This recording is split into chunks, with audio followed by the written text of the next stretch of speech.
नमस्कार, आप लोग देख रहे हैं जम्मू परिवर्तन। मैं हूं आपके साथ नरेंद्र सिंह ठाकुर। दफा 370 को हटाए हुए आज जो है वो पूरे 3 साल हुए हैं और इस बीच जम्मू कश्मीर की बात करें तो जम्मू कश्मीर को क्या कुछ बड़ी बड़ी जो सौगात मिली हैं, इन सब पे हमारे साथ बातचीत करने के लिए नेशनल कॉन्फ्रेंस से संदीप सिंह वजीर जी हमारे साथ हैं।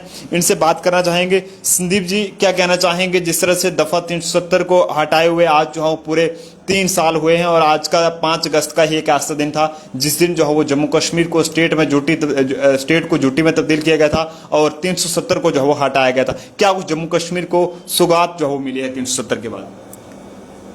3 साल हो गए हैं 370 को हटाए हुए और ये सौगात नहीं थी, मैं इसको एक ब्लैक डे कहूँगा। ये एक ब्लैक डे था इस स्टेट की हिस्ट्री में कि वो स्टेट जो जिसका हिस्ट्री रही सुनहरे अक्षरों में लिखी जाती है भारत के इतिहास में, जो सबसे अमीर स्टेटों में से गिनी जाती थी, जिसका अनएम्प्लॉयमेंट रेशो इंडिया में सबसे लो हुआ करता था, आज सब कुछ पलट गया। 3 सालों के अंदर जो वादे किए गए थे 370 हमारा हटा दिया गया, हमसे छीन लिया गया। हमारा राइट था वो हमसे छीन लिया गया, हमारी स्टेट को डिमोट कर दिया गया। डिमोट करना यूटी पे ये कोई लोगों के लिए फख्र की बात नहीं थी, ये हमारे लोगों के लिए ह्यूमिलेशन थी। महाराजा साहब ने स्टेट बनाई थी, हम एक फुल फ्लेज स्टेट थे, तिब्बत तक हमारा राज था। आज हम क्या रह गए हैं? एक लद्दाख को अलग कर दिया, वो हमारा हिस्सा था, लद्दाख अलग कर दिया। हम तो नेशनल कॉन्फ्रेंस आज भी लद्दाख को अपना हिस्सा मानती है और मैं इसको एक ब्लैक डे कहूँगा। 3 साल में एक भी वादा जो सेंट्रल गवर्नमेंट ने जिस प्रिटेक्स्ट पे 370 हटाया था वो पूरा नहीं किया है और पूरे तरीके से फेलियर साबित हुई है और ये एक ब्लैक डे है। नेशनल कॉन्फ्रेंस हमारा हमेशा स्टैंड रहा है, हम फाइट भी कर रहे हैं सुप्रीम कोर्ट में और सुप्रीम कोर्ट की फाइट अलग जगह है, लेकिन मैं चाहूंगा कि सेंट्रल गवर्नमेंट इस चीज को रियलाइज करे कि 3 साल में हम इनको कुछ नहीं दे पाए हैं, तो कम से कम 370 ही वापस दे दें, स्टेटहुड ही वापस दे दें, ताकि जो हालात 370 तोड़ने से पहले थे वही वापस आ जाएं हमारे लिए। मेरे को लगता है वो भी बहुत बड़ी बात हो जाएगी। आप कह रहे हैं कि 370 के बाद जम्मू कश्मीर में कोई भी बदलाव नहीं आया है। क्या 370 के पहले जो है वो कश्मीर में जो है वो कश्मीर के लाल चौक में कोई इस तरह से तिरंगा लहरा सकता था जिस तरह से इस बार जो है लहराया गया है? जी, तिरंगा तो हमेशा ही लहराया जाता है, हर गवर्नमेंट ऑफिस में तिरंगा है, स्कूल में तिरंगा लहराया जाता है। हम तिरंगा लाल चौक की बात, लाल चौक में पहले भी कई बार तिरंगा लहराया गया है। जिस तरह से पहले वहां पे स्टोन पेल्टिंग होती थी, हमेशा लोगों में एक दहशत का माहौल रहता था। देखिए सर, स्टोन पेल्टिंग 2014 से पहले हुई थी, वो ठीक है, पाक स्पॉन्सर्ड चीजें तो चल ही रही हैं, वो तो आज भी पाक स्पॉन्सर्ड मिलिटेंसी चल रही है।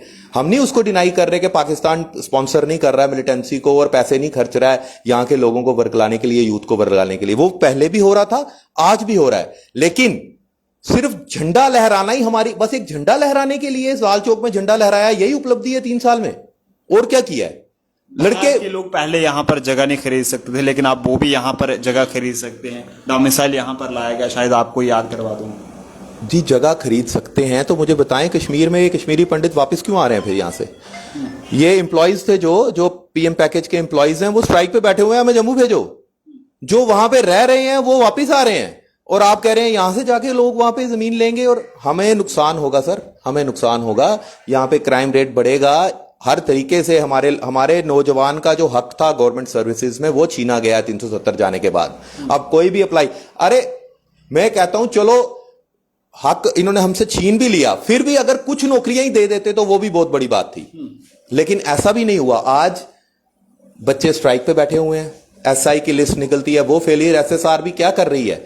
अच्छा, गवर्नमेंट होती तो हम गवर्नमेंट को कहते आ जाती है बात कि भाई गवर्नमेंट ने करप्ट गवर्नमेंट है। अब हम किसको बोले? गवर्नमेंट तो इन्हीं की चल रही है, बीजेपी की गवर्नमेंट चल रही है इनडायरेक्टली। एलजी साहब की गवर्नमेंट है तो बीजेपी की गवर्नमेंट है, सेंट्रल गवर्नमेंट कंट्रोल कर रही है। अब जो करप्शन हो रही है, लिस्टें निकल के बाहर वेस्ट होती जा रही हैं, सारे बच्चे स्ट्राइकों पे बैठे हुए हैं, उनको नौकरी के लिए लाले पड़े हुए हैं, तो क्या इसको आप क्या बड़ी अच्छी गवर्नेंस कहेंगे? ये दिया है हमें, एक भी रिक्रूटमेंट इनके तरीके से नहीं हो सकी। एसएसआर भी फेलियर साबित हुई है। कौन सी रिक्रूटमेंट एजेंसी है जो काम कर रही है यहाँ पे? बच्चों के लिए इतना मुश्किल हुआ है। अनएम्प्लॉयमेंट इंडिया में सबसे हाईएस्ट अनएम्प्लॉयमेंट रेशियो जेएंडके में हो चुकी है 370 टूटने के बाद, ये हमें तमगा मिला है।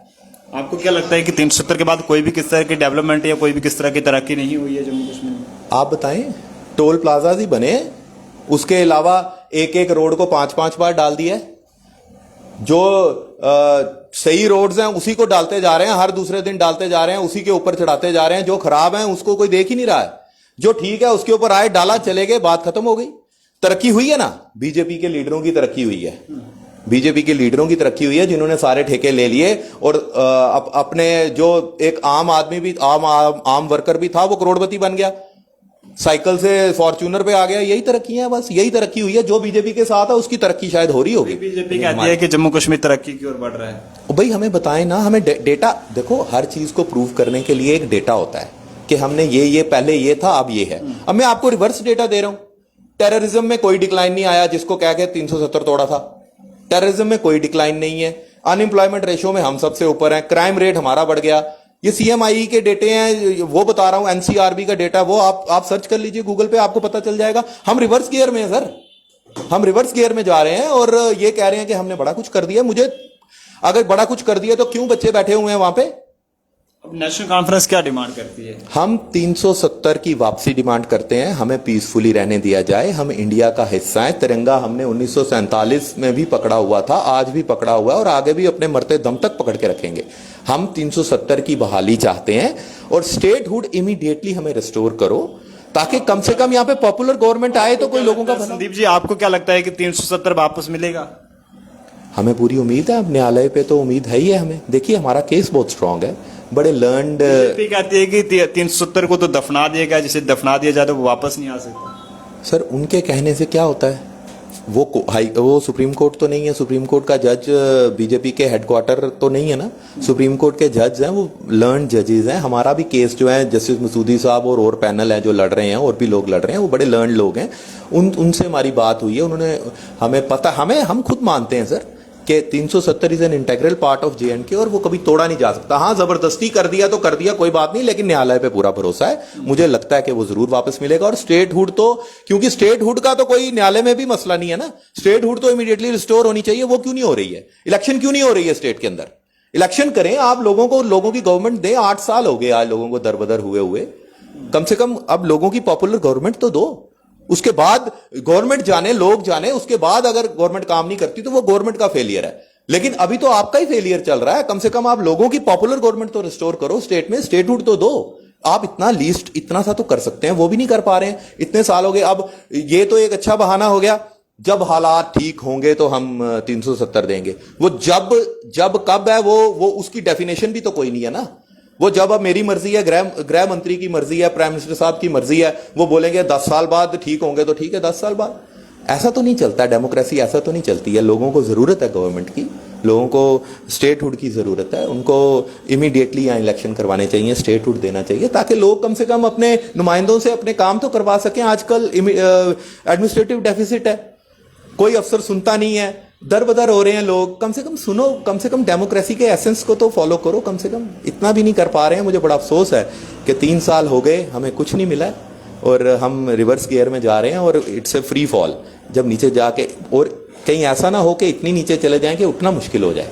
इसलिए मेरी अपील है सेंट्रल गवर्नमेंट से, इमीडिएटली स्टेटहुड रिस्टोर करें और 370 को भी रिस्टोर करें और इलेक्शन करवाएं स्टेट के अंदर, ताकि लोगों के नुमाइंदे चुन के आ सकें और वो काम करें। बिल्कुल। संदीप सिंह वजीर जी नेशनल कॉन्फ्रेंस से हमारे साथ थे, जिन्होंने दफा 370 को वापस दिए जाने की मांग यहाँ पर की है और ये कहा है कि बीजेपी जो वादे दिल्ली से करती है वो यहाँ पर कहीं भी पूरे होते नहीं दिखाई दे रहे। हालांकि जो वादे जम्मू कश्मीर के लोगों के साथ दफा 370 को हटाने के बाद किए गए थे वो कहीं पर भी जो है पूरे नहीं हुए। लेकिन विकास अगर हुआ है तो बीजेपी के लोगों का हुआ होगा, बल्कि जम्मू कश्मीर के लोगों के हक में कोई भी किस तरह का विकास जो है वो नहीं हुआ है। अब आप लोग इस पर अपनी राय जरूर दीजिएगा कि आपको लगता है कि जम्मू कश्मीर में दफा 370 को हटाने के बाद कुछ इंप्रूवमेंट हुई है, कोई किस तरह की डेवलपमेंट हुई है? तो अगर आपको लगता है कोई डेवलपमेंट हुई है, कुछ काम हुए हैं, तो उस पर अपनी राय जरूर दीजिएगा। लेकिन फिलहाल यहां तक हमारी नजर है, वहां तक तो नौजवान लगातार सड़कों पर हैं, बेरोजगारी लगातार बढ़ रही है और महंगाई की बात करें तो महंगाई भी आसमान को छू रही है। कैमरा पर्सन अभिषेक के साथ नरेंद्र सिंह ठाकुर, जम्मू।